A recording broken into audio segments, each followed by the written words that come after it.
안녕하세요. 호의가 계속되면 권리인 줄 안다는 말이 정말 틀린 말 하나 없는 것 같아요.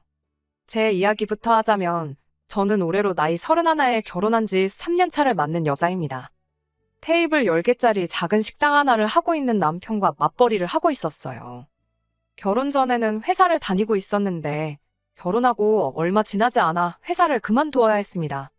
남편 가게가 갑자기 바빠진 와중에 사람 구하기는 힘들어 일손이 딸려 도와줄 사람이 필요했었거든요. 사실 제가 당시 회사에서 받던 월급을 생각하면 제가 남편 가게에 나가는 게 무조건 이득이라고 볼 수는 없었어요. 남편 가게에서 나갈 인건비를 제가 대신 몸으로 때우는 거나 마찬가지였으니까요. 제 월급이 적었던 것도 아니고, 그래도 울며 겨자 먹기로 회사를 그만둘 수밖에 없었던 건 아무래도 언젠가는 육아를 이유로 제가 회사를 그만둘 때가 올 거라고 생각했고, 회사에 정해진 월급이 따박따박 나오지만 가게는 그렇지 않잖아요. 가게가 바쁜 만큼 회전을 제대로 시키지 못하면 그게 바로 가게 평판과 이어질 테고, 평판이 나빠져 손님이 줄어들면 그만큼 매상을 견인해오지 못할 테니까 말이에요. 그래도 다행인 건 제가 대학생 시절에 잠깐이나마 서빙 알바를 했던 적이 있기도 하고, 주방에서도 일을 했던 적이 있던지라 금방 가게 일에 적응을 할 수 있었다는 거예요. 특히나 그때쯤부터 배달 주문이 폭발적으로 많아지면서 주방도 도와주고 가게 일도 봐줄 수 있는 제가 세 사람을 고용하는 것보다 비용 면에서 더 절약을 할 수 있었으니 여러모로 더 이득이었지요. 하지만 그때는 몰랐던 게 결국 제 몸 하나 갈아 넣어서 인건비를 충당하고 있었다는 사실이었지요. 체력적으로 많이 힘들었는데 그때는 남편이 많이 고생하는구나 하는 생각밖에 없어서 더 열심히 도와줬던 것 같습니다. 결과적으로는 제가 남편 가게를 도와주면서 평판도 훨씬 좋아지고 식당은 점점 더 매출이 잘 나오기 시작했어요. 하지만 장사라는 게 생각처럼 되는 게 아니더라고요. 아무래도 계속해서 새로운 식당, 특히 배달 전문으로 하는 가게들도 많아지고 손님들도 늘 새로운 걸 찾다 보니 나날이 오르던 배상은 점점 정체가 되기 시작했고, 특히나 경기가 안 좋아지기 시작하면서 매출이 눈에 띄게 줄어들기 시작하는 게 보이더라고요. 그나마 배달 주문 덕에 매출이 어느 정도 나왔는데, 불경기가 길어지다 보니 배달비 부담 때문인지 물가 때문에 그런 건지는 모르겠지만 배달 주문도 점점 줄어들기 시작했습니다. 엎친 데 덮친 격으로 재료비들이나 가스비 같은 게 터무니없이 많이 오르기 시작했고요. 원가는 오르지, 매출은 줄어들지. 점점 남편과 저 두 사람 인건비도 못 건질 때가 많아졌어요. 가게 일 도와준다고 자녀 계획도 조금 밀어놓은 상황이었는데, 가게 장사가 안 되는데 두 사람이 항상 붙어 있으니까 사소한 일로 다투고 이런저런 문제가 많아지더라고요.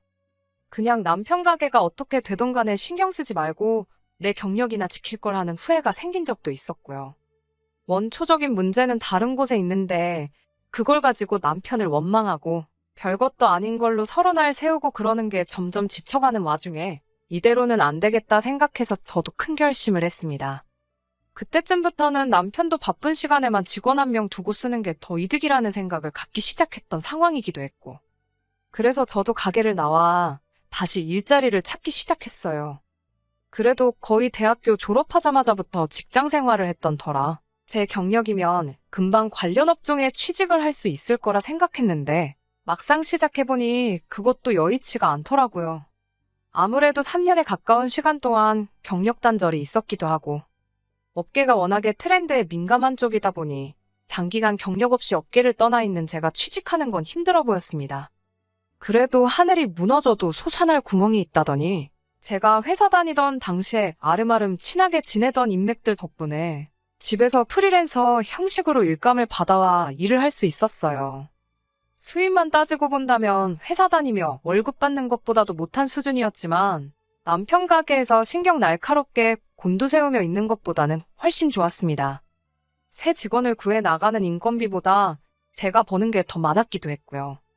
남편도 그동안 자기 때문에 경력도 끊고 고생한 저에게 미안했는지 제가 가게를 떠나고 새로운 경력을 시작한 것에 대해서 오히려 응원해줬어요. 결혼하기 전에 두 사람이 벌던 것과 비교해보면 조금 줄어들긴 했지만 이게 기회가 될 것이라 믿어 의심치 않았습니다. 이렇듯이 남편하고는 사이가 나쁠 일이 없었습니다.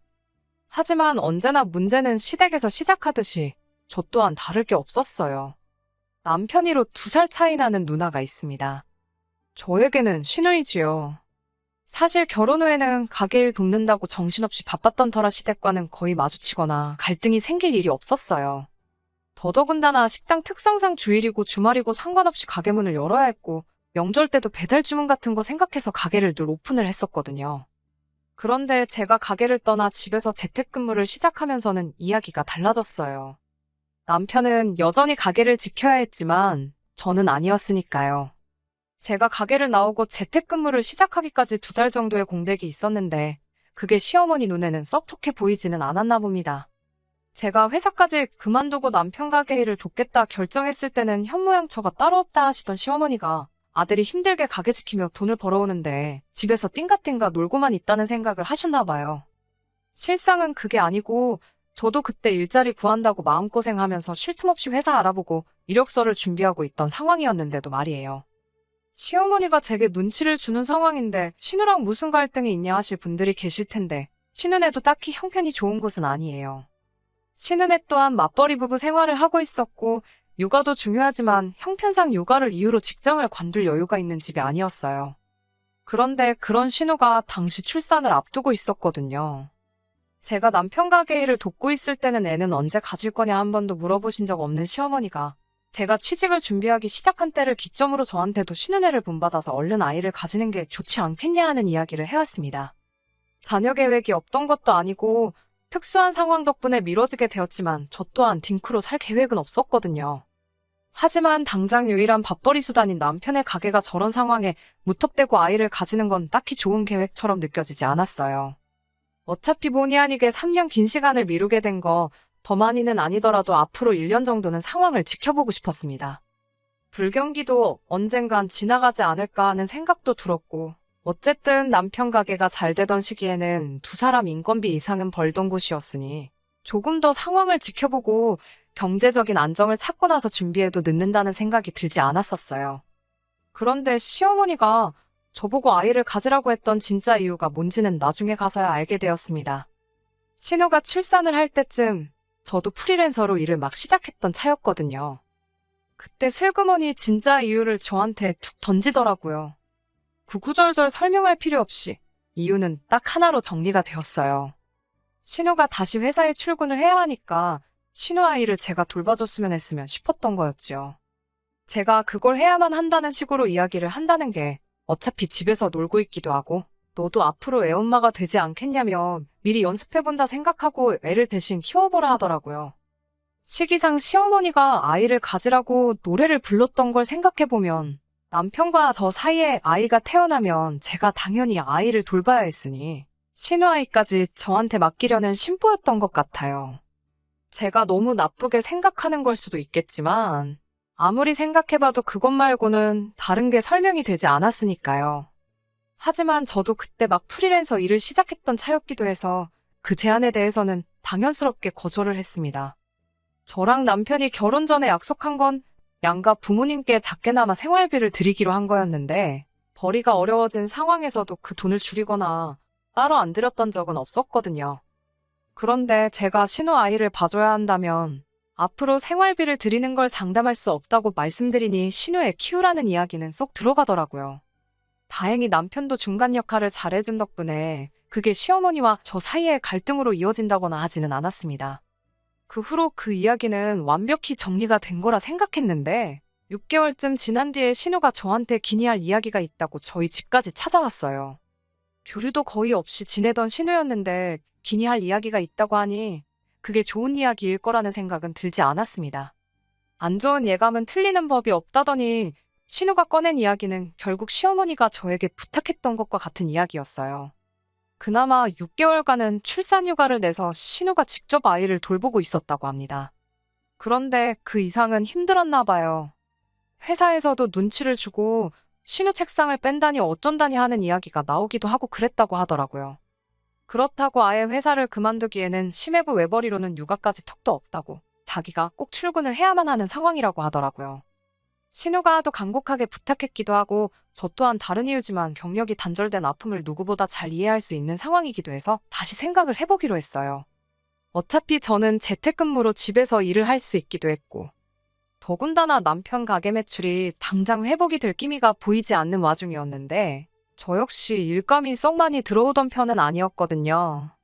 좋은 게 좋은 거라는 말도 있잖아요. 저는 저대로 신우 아이 돌봐주면서 조금이나마 경제적인 여유를 찾고, 신우는 신우대로 아이 걱정은 내려놓고 경력을 유지할 수 있을 테니까 말이에요. 그야말로 일석이조 윈윈이라고 생각을 했었나 봐요. 하지만 저도 할 일이 아예 없던 건 아닌지라 신우한테 일단 어린이집을 보내놓으면 제가 하원까지 시켜주고 심해부나 신우 퇴근할 때까지는 봐줄 수 있겠다고 이야기를 했습니다. 신우도 제가 아이를 케어해준다는 말에 얼굴이 화색이 돌더라고요. 남편은 저도 일을 하는데 애까지 돌보려면 힘들지 않겠나 걱정을 해주긴 했지만 아무래도 상황이다 보니 조금이나마 더 벌어오려는 저를 두고 하지 말라는 말은 못하더라고요. 이래저래 알아본 결과 어린이집에 일단 등원시키면 4시에 끝나 하원을 시킬 수 있고 신우나 심해부 둘 중에 한 명이 퇴근을 하게 된다면 아무리 늦어도 오후 7시 전후였어요. 대략 3시간 정도만 봐주면 되는 거니 하루에 3만 원만 받기로 했습니다. 최저임금 정도밖에 되지 않는 돈이었고 저도 제가 하는 일 외로 조금 더 여유자금을 만들기 위해 하겠다 했지만 더 달라고 하기도 뭐해서 그렇게 하기로 했어요. 신우집이나 시댁이나 거리가 그렇게 먼 편은 아니었던지라 그렇게 힘들지는 않았어요. 그런데 그렇게 딱 일주일이 지나니 신우가 처음에 말한 것과는 다른 부탁을 해왔습니다. 아무래도 출산휴가로 자리를 비운 동안 회사에 미운털이 박힌 것 같으니 남들보다 훨씬 일찍 출근을 해야겠다며 혹시 저한테 아이 등원까지 시켜줄 수 있느냐 부탁을 해왔어요. 저도 집에서 하는 일이긴 하지만 이러나 저러나 일을 하고 있는 거라 그건 좀 힘들겠다 했더니 어차피 재택근무인데 어디서 하는 게 뭐가 문제겠냐며 출근하는 셈 치고 조금 일찍 와서 아이 등원시켜주고 자기 집에서 일을 하면 안 되는 거냐고 계속 부탁을 해왔습니다. 노트북 하나만 가져가면 사실 웬만한 업무는 다 볼 수 있던 상황이기도 해서 그렇게 해주기로 했어요. 점심 식사가 걱정이긴 했는데 신우가 그래도 신경 써준다고 냉장고에 시어머니가 해다 주신 반찬도 꽉꽉 채워두고 그랬거든요. 그런데 그것 또한 처음 몇 주 만이 전부였어요. 제가 반찬 투정을 하거나 그런 게 아니었고 점점 황당한 상황이 이어지기 시작했거든요. 처음에는 그냥 신우가 많이 피곤한가 보다 싶었어요. 아이 등원시켜주고 일하다가 점심때가 돼서 부엌에 가보니까 전날 신우네가 먹은 설거지거리가 그대로 남아있었거든요. 그릇 몇 개뿐이지 뭐가 엄청 많았던 건 아니라서 제가 먹은 거 치우는 김에 같이 해줬어요. 그런데 그 다음날에도 똑같이 설거지거리가 싱크대에 그대로 담겨 있었습니다. 그래서 두 번째에는 그냥 제가 먹은 것만 치우고 말았지요. 그리고 또 그 다음날에 갔는데 전날 낮에 봤던 설거지거리는 그대로 있고 오히려 전날 저녁 식사 설거지거리가 추가가 돼서 쌓여있더라고요. 그래서 일부러 그날은 식사를 나가서 했어요. 그리고 그 다음날 역시나 전날 저녁 식사 설거지거리가 추가돼서 3일치가 쌓여있는 거예요. 회사 일이 암만 힘들다고 해도 그때쯤부터는 조금 의도적인 게 아닌가 싶은 생각까지 들었습니다. 남편한테 이 이야기를 했더니 남편도 설마 누나가 힘들어서 그랬겠지. 저를 시켜먹으려 그런 건 아닐 거라 하더라고요. 그러면서도 살짝 미심쩍은 부분이 있었는지 앞으로는 자기가 가게에서 다음날 먹을 도시락을 만들어서 올 테니 괜히 밥 얻어먹었다는 생각에 설거지 같은 거 해주지 말아라 하더라고요. 엄연히 애 돌보는 거 해주기로 간 거지 집안일 해주러 가는 게 아니지 않냐 하면서요. 서로 불편한 일 만들 필요 없겠다 싶어서 저도 그렇게 하는 편이 낫겠다 생각했어요. 설거지거리가 며칠 동안 계속 쌓여 있었는데 냄새 때문에 그런 건지 아니면 더 이상 쌓아놓으면 자기들 밥 먹을 그릇이 없을까봐 그랬는지 그 다음날에는 설거지가 싹 되어 있었습니다. 하지만 제가 도시락을 싸가지고 다니는 와중에도 여전히 설거지거리가 며칠 내내 쌓여있다가 한 번에 치워지고 그러기를 반복했어요. 그런 걸 몇 번 보니까 그냥 신우가 살림하는 스타일이 저렇구나 하고 말았지요. 결과적으로 보면 그건 신우가 저보고 하라고 쌓아놓았던 게 맞기는 했네요. 하루는 이런 일도 있었습니다. 항상 7시 전으로 둘 중에 한 명이 퇴근하던 두 사람이었는데 그날은 8시가 다 돼가는데도 두 사람 다 퇴근을 안 하더라고요. 그날은 금요일 저녁이라 저도 많이 피곤하기도 했고 언제쯤 들어오냐 전화를 했는데 신우도 심해부도 전부 전화를 받지 않았어요. 애를 혼자 두고 저 혼자 집에 가버릴 수도 없어서 마냥 기다려야만 했습니다. 그런데 9시가 되고 10시가 돼도 두 사람 다 연락이 통되질 않는 거예요. 그쯤 되니까 두 사람이 연락도 없이 늦어서 화가 나는 게 아니고 무슨 일이 생긴 건 아닌지 걱정이 되더라고요. 시어머니한테 전화를 해봤는데 회사 일 해본 사람이 그 정도도 이해를 못 해주냐며 회사 일이 바쁜가 보다 하고 기다리라는 말만 하더라고요. 연락이 두절된 건데 걱정도 안 되시냐 했더니 일이 바쁘면 전화도 못 받고 그러는 거 아니겠냐 하시는데 제가 회사 일을 안 해본 것도 아니고 앞만 바빠도 전화 못 받을 정도로 바쁜 일이 뭐가 있겠어요? 설령 회사 일이 그렇게 바쁘더라 하더라도 다른 사람도 아니고 자기 자식을 맡겨놨는데 제가 설마 애를 두고 집에 돌아가지는 않았을지 걱정이 돼서라도 전화를 하는 게 당연한 거 아니지 않나요? 아니, 저한테 미안해서라도 어떻게든 짬을 내서 전화 한 통을 하는 게 맞다고 생각했어요. 결국 저희 남편까지 가게 문 닫고 같이 신우집에서 시조카 봐주며 집을 지켜야 했습니다. 그래도 남의 집인데 신우네 안방문 열고 들어가기도 뭐해서 결국 소파에서 남편하고 번갈아 가며 남편이 집에서 가져온 담요 하나 덮고 쪽잠 자면서 자리를 지켰어요. 신우네 부부가 집에 돌아온 건 다음날 점심때나 되어서였습니다. 어디서 뭘 했냐 하니 아이 태어나고 두 사람이 오롯이 보낼 시간이 없어서 아쉬웠는데 마침 당근에 호캉스 예약해둔 걸 못 가게 된 사람이 싸게 매물을 올려놔서 그걸 사가지고 둘이서 하루 푹 쉬다 왔다는 거예요. 남편하고 저는 어이가 없었지요. 고작 둘이 호캉스 즐기겠다고 해도 내팽개쳐두고 전화도 없었던 거냐 따지니 저한테 집에 못 들어간다고 말하기 너무 미안해서 일부러 연락을 안 받은 거라 하더라고요. 그 와중에 시어머니한테는 연락을 해서 제가 신우를 찾아도 모르는 척 해달라고 부탁을 했었나 봐요.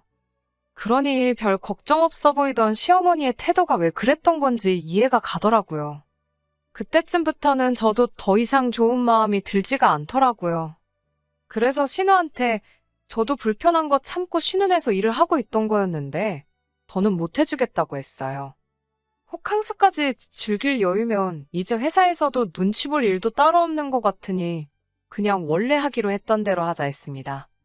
저는 그냥 아이 하원시켜주고 두 사람 퇴근할 때까지 아이 돌봐주는 것까지만 하겠다 했어요. 신우는 이제 와서 그러는 게 어딨냐 따지고 싶어하는 분위기였지만 아무래도 지들이 저지른 짓이 있으니 딱히 다른 말은 못하더군요. 아무튼 여차저차 그렇게 한 달이 지났습니다. 일주일에 15만 원씩 하고 신우 때문에 밤새야 했던 하루를 추가해서 50만 원을 달라고 했어요. 설거지나 호캉스 등등으로 스트레스 받은 거 생각하면 50만 원, 사실 돈을 벌었다는 생각도 들지 않았습니다. 그런데 입금했다는 신우 연락을 받고 통장을 확인해보니 어이가 없어서 웃음조차 나오질 않더라고요. 통장에 신우가 돈을 보내긴 했는데 들어온 액수가 받아야 할 돈의 반절인 25만 원 받게 되지 않았으니까 말이에요. 신우한테 다시 연락을 했어요. 25만 원은 뭐 현금으로 주시려고 그런 거냐 물으니 신우가 오히려 어이가 없다는 듯이 저한테 큰 소리를 내더라고요. 아무리 생각해봐도 자기가 손해라는 거예요. 하루 꼴랑 3시간 봐주고 그 큰 돈을 받아가냐고 성질을 부리면서 자기들도 저 때문에 추가적으로 나가는 비용이 더 많다고 오히려 큰 소리를 내며 따지고 들더라고요. 어차피 집에서 일하는 건데 아이 어린이집을 보낼 필요가 애시당초 왜 있냐는 겁니다. 말인즉슨 어린이집은 순전히 저 때문에 보내는 거고 어린이집 비용으로 한 달에 100만 원이 넘는 돈이 나가는 건 알고나 있냐고 따져묻더군요. 어린이집 비용 120에 저한테 50만 원까지 주면 자기들도 남는 게 없다는 소리지요.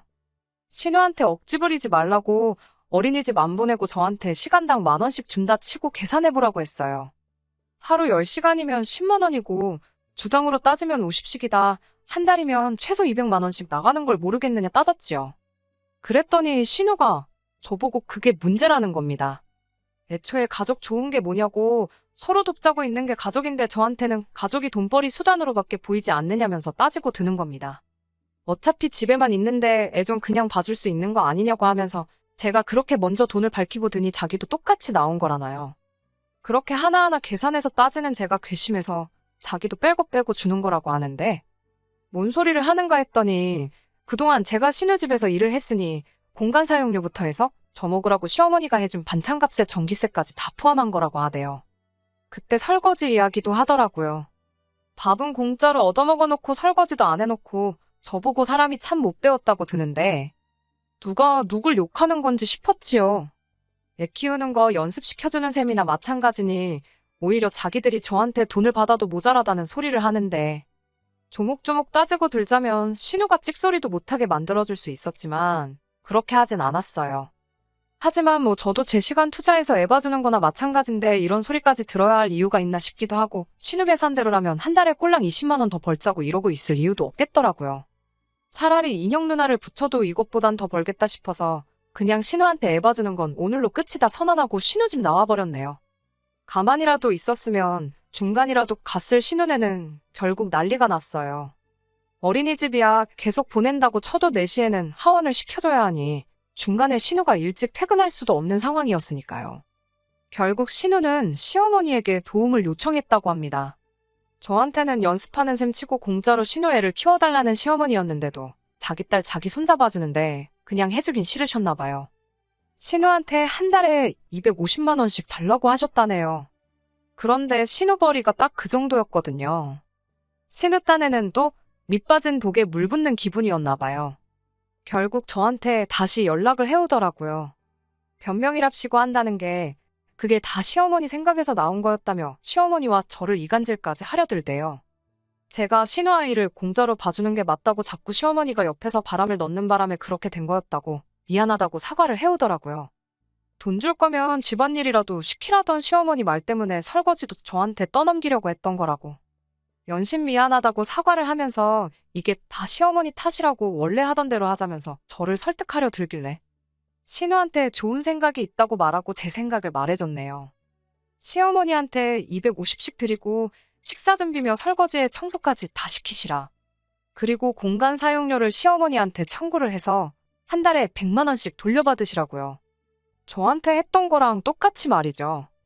그러면 신우도 그렇게 손해보는 게 아닌 거 아니냐고 말했더니 신우가 꿀먹은 벙어리가 돼서 아무 말도 잊지 못하다가 전화를 끊어버리더라고요.